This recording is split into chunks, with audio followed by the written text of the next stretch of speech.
خلينا نجرب أقوى تحدي. صراحة أول مرة أسويه، بس خلينا نجرب ونشوف إن شاء الله. تحدي الأقوى. نبعد هذه كلهم ونجرب هنا. هذا التحدي شوي خطر، بس خلينا نجربه نشوف هل هو، طبعا هذه آخر تجربة وإن شاء الله تضبط. صراحة أول مرة أسويها. هنجرب نحط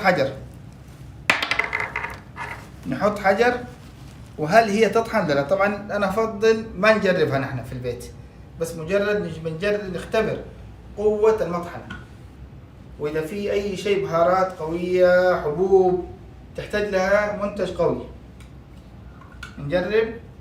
وبرضو أكرر ما ننصح نجربه في البيت. هذا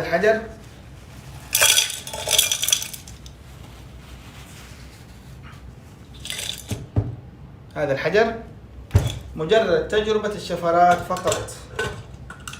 بسم الله. حطه طبعا من 10 ل 15 ثانية. بسم الله.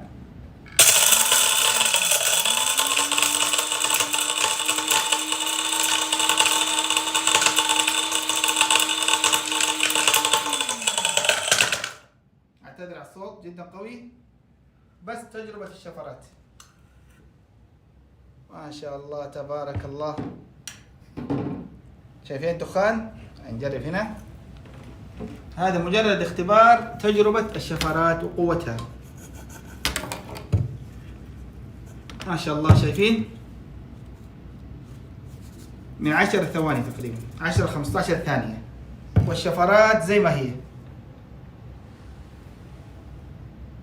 منتج ما شاء الله نقدر نستخدمه في البيت، نستخدمه في المحلات، في محلات المطاحن، محلات القهوة، محلات البن، محلات الهيل.